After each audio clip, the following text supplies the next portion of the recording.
कहानी का नाम वापसी। भाग एक। गांव की वो रात। बरसों बाद राघव अपने बचपन के गांव सीतापुर वापस लौटा था। शहर में उसने बड़ी कामयाबी पाई थी, एक बड़ा व्यापारी बन गया था। लेकिन इस बार उसका आना अलग था। कोई शोर नहीं, कोई स्वागत नहीं, बस एक पुराना ट्रंक, एक बैग और दिल में हजारों यादें।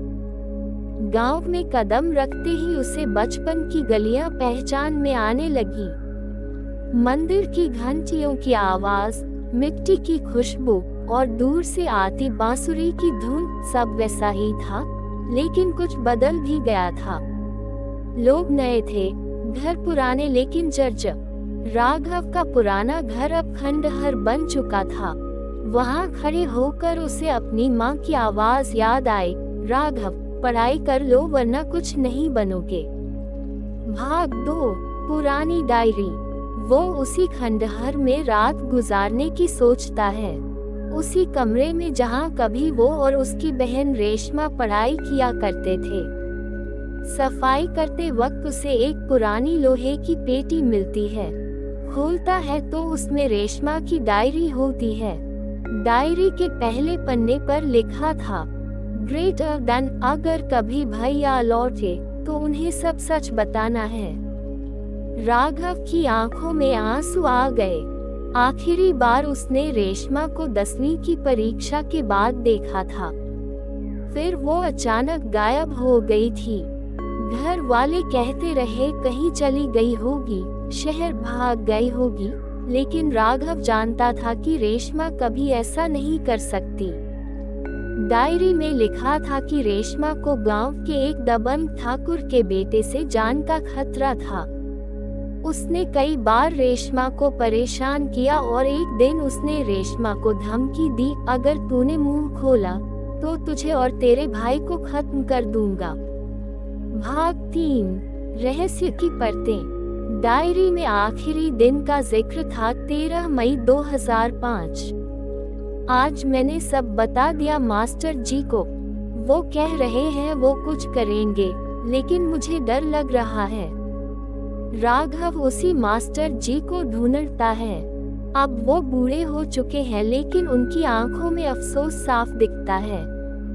मास्टर जी कहते हैं, ग्रेटर देन, हमने उस रात पुलिस को बुलाया था, लेकिन ठाकुर के लोग पहले ही रेशमा को उठा ले गए थे। हम कुछ नहीं कर पाए। राघव का खून खौल उठा।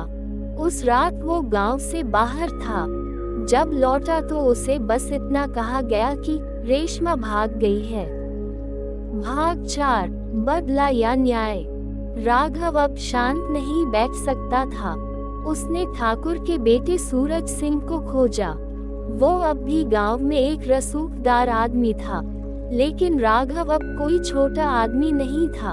उसने शहर से वकील बुलाए, सबूत इकट्ठा किए, डायरी, मास्टर जी का बयान और कुछ चश्मदीद।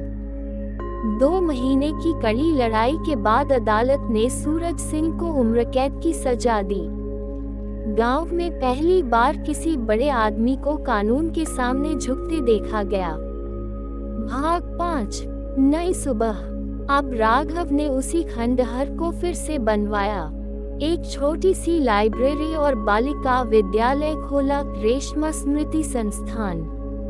वहां अब गांव की लड़कियां बेधड़क आकर पढ़ाई करती हैं। कहानी के अंत में राघव रेशमा की तस्वीर के सामने खड़ा होकर कहता है, ग्रेटर देन, बहन, अब कोई और रेशमा डर के साए में नहीं जिएगी। कहानी से शिक्षा, सच को दबाया जा सकता है, लेकिन मिटाया नहीं जा सकता। और अगर इंसाफ के लिए इरादा पक्का हो तो कोई भी ताकत हार जाती है। Next part. भाग 1।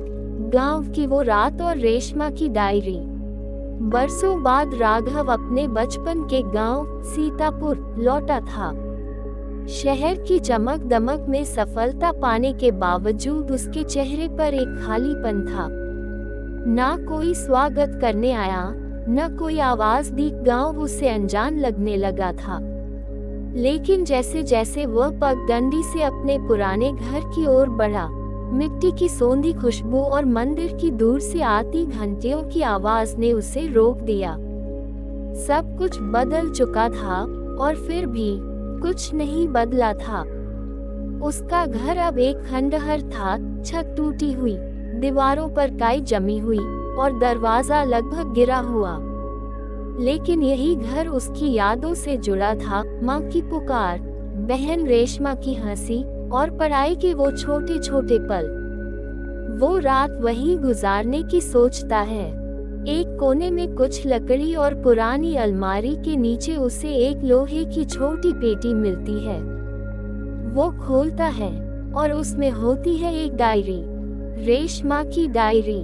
डायरी का पहला पन्ना कहता है, ग्रेटर देन, अगर कभी भैया लौटे तो उन्हें सब कुछ बताना है, क्योंकि मेरा जाना मेरी मर्जी नहीं थी। राघव की आंखें नम हो जाती हैं। रेशमा, उसकी छोटी बहन, जो 10वीं के बाद अचानक गायब हो गई थी। परिवार ने मान लिया कि वो भाग गई है, लेकिन राघव हमेशा जानता था कि कुछ गलत हुआ है। डायरी के पन्नों में रेशमा की तकलीफें दर्ज थीं। गांव के ठाकुर के बेटे सूरज सिंह ने उसे कई बार परेशान किया था, धमकियां दी थीं। रेशमा ने लिखा था, ग्रेटर देन, अगर मैंने मुंह खोला तो वो भैया को मार देगा। मैं चुप हूँ, लेकिन मैं अकेली नहीं हूँ। मास्टर जी सब जानते हैं। डायरी के आखिरी पन्ने पर दिनांक था 13 मई 2005। उस रात के बाद रेशमा कभी नहीं दिखी। हेडफोन भाग 2, न्याय की लड़ाई और नई सुबह। रेशमा की डायरी ने राघव के अंदर कुछ जगा दिया। वो सीधा मास्टर जी के पास गया, अब बूढ़े हो चुके शिक्षक, जिनकी आंखों में एक भारी अपराध बोध था। मास्टर जी ने राघव को सच बताया। ग्रेटर देन, हमने पुलिस को बुलाया था, लेकिन सूरज सिंह के आदमी पहले ही उसे उठा ले गए। हम कुछ नहीं कर पाए। राघव का खून खौल उठा, लेकिन अब वह कोई मामूली गांव का लड़का नहीं था, अब वो एक प्रभावशाली व्यापारी था। उसने शहर से वकील बुलाए, दस्तावेज तैयार कराए और गांव के कुछ गवाहों से बात की। डायरी, मास्टर जी का बयान और 2 अन्य गवाहों की मदद से राघव ने सूरज सिंह के खिलाफ केस दर्ज कराया। गांव में सनसनी फैल गई। पहली बार किसी ने ठाकुर के खिलाफ आवाज उठाई थी। 4 महीनों की लंबी लड़ाई के बाद कोर्ट ने सूरज सिंह को उम्र कैद की सजा सुनाई। गांव में एक सन्नाटा था, लेकिन राघव की आंखों में सुकून। उसने वही खंडहर फिर से बनवाया, लेकिन अब वो घर नहीं, एक विद्यालय बन चुका था। रेशमा स्मृति बालिका विद्यालय, जहां गांव की लड़कियां अब निडर होकर पढ़ाई करती थीं। आखिरी दृश्य में राघव स्कूल के दरवाजे पर खड़ा होकर रेशमा की तस्वीर को देखता है और कहता है, ग्रेटर देन, अब कोई रेशमा डर के साए में नहीं जिएगी बहन। अब तुम्हारा भैया जाग चुका है।